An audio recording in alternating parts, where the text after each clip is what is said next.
Okay, we are live. We are live. All right. So if you are watching this live or you're catching the replay, this is going to be important because today what we're going to talk about is sleep, and if sleep has been a struggle for you.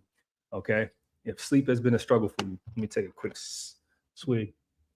Mm, get your water in today. Get your water in. Okay, so I want to talk about something that I see constantly with clients. I say patients and clients because you know go back and forth between what I do with my clients with sleep issues, and then as an RT as well.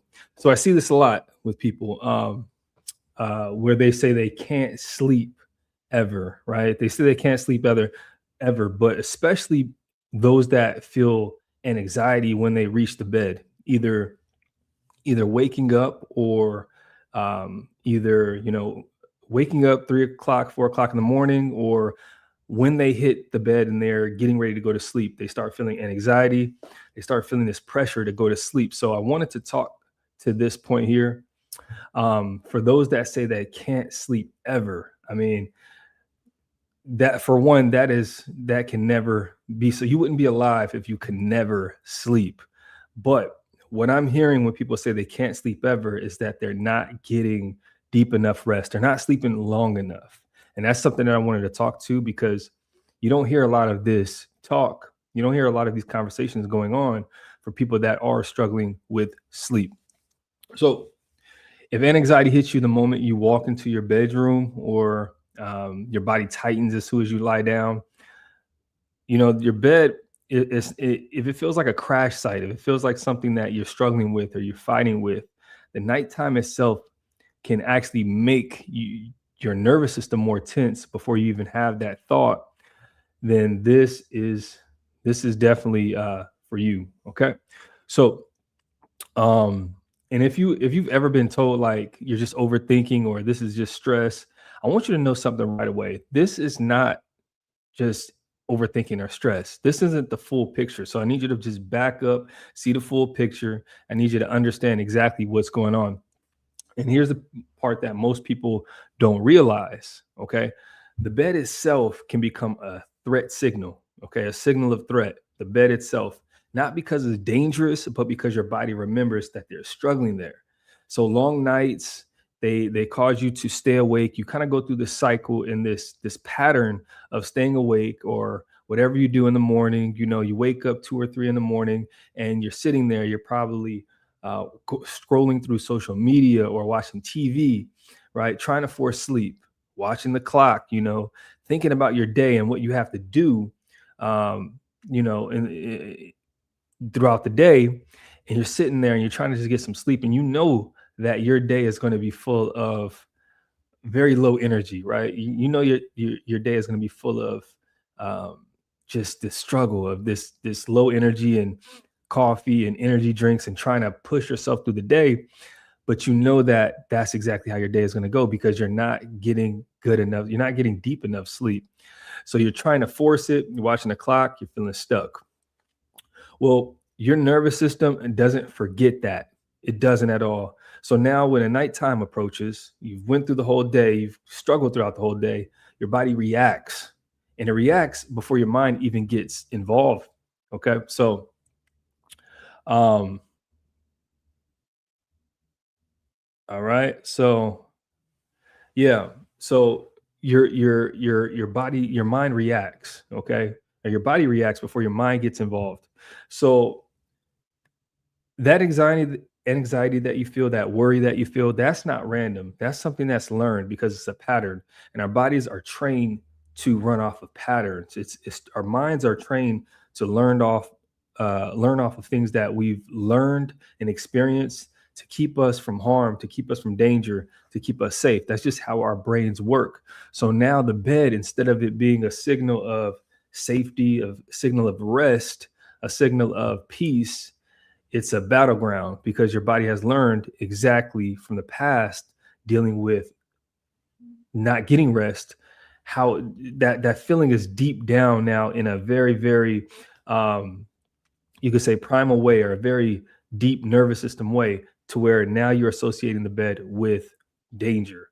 Okay. And this is where most people get sleep advice wrong too, because sleep isn't controlled by the mind. You can't just say, I'm going to get sleep, or I'm going to go, I'm trying to get sleep. I hear that a lot. People are trying to get sleep. You don't get sleep, right? Sleep isn't controlled by the mind, it's controlled by the nervous system. Okay. And the nervous system doesn't respond to logic, it responds to safety. So when the nervous system links a location with stress, then it activates this connection, right? And so now you're associating your bed with stress. That makes sense. So meaning that your body is going on alert even when you lie down, and that's something that you do not that's something that you do not want to associate your bed with, is with this danger, because now you begin to identify as a person that does not rest. Okay. And I see this constantly in people who wake at night. They say, I cannot sleep. I'm a person that does not sleep. I haven't been asleep in years. And that wouldn't even be true, because you wouldn't even be alive. Your body has to rest, even if that means that you're taking little micro naps throughout the day. That happens a lot. You may forget that you were asleep, and you wake up, and it's just because you're not sleeping long enough doesn't mean that you're not sleeping. Okay, so I got to get that point across. You are sleeping, otherwise you would not be alive. Your body needs rest. It's just you're not sleeping long enough. Okay. So this isn't a discipline issue. It's simply a conditioning problem. It's a problem where you've been conditioned to be a bad sleeper, right? Someone that is just not sleeping deep enough, long enough, and trying harder at night, trying to relax more, trying to control your breath, forcing calm actually teaches your body that something is wrong. And if this pattern isn't interrupted, okay, if the pattern isn't interrupted, then the bed keeps reinforcing an anxiety night after night. And the longer that loop runs, the longer that cycle goes, that the harder sleep feels, the more difficult it feels to achieve good deep rest, even when you're completely exhausted. And that's how people end up tired but wired. That's how people end up their mind racing, but their body is ready to sleep. Okay, that conflict.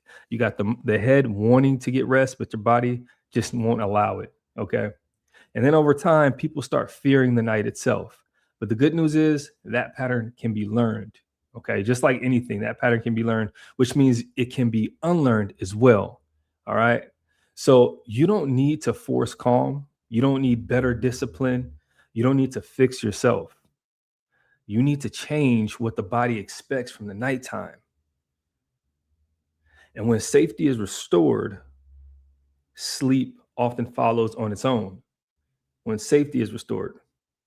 Okay. So instead of worrying about the discipline, worrying about the rings and the watches, the sprays on the pillows, the I'm not going to say the medications, because I'm not giving medical advice, but instead of you always want to consult with your doctor if it's an issue that's medical. But instead of worrying about all these different supplements and the things to get sleep, you can't get sleep.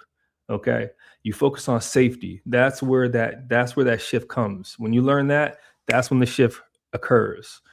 Okay. It's the safety that allows for deeper rest. Okay. Now, if this resonated for you, you're not alone. There's nothing wrong with you. You are not broken.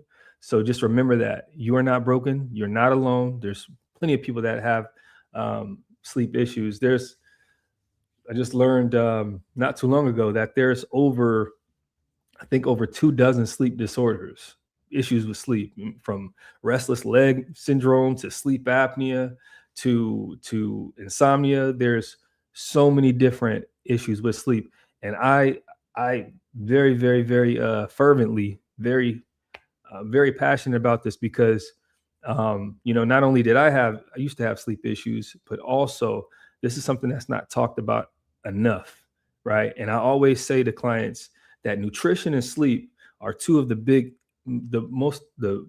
most important things in your life that you need to make sure you have some hold on, or that you're working on, because they affect every part of your life. Sleep and nutrition. All right. So with that said, I'm going to go ahead and end this live.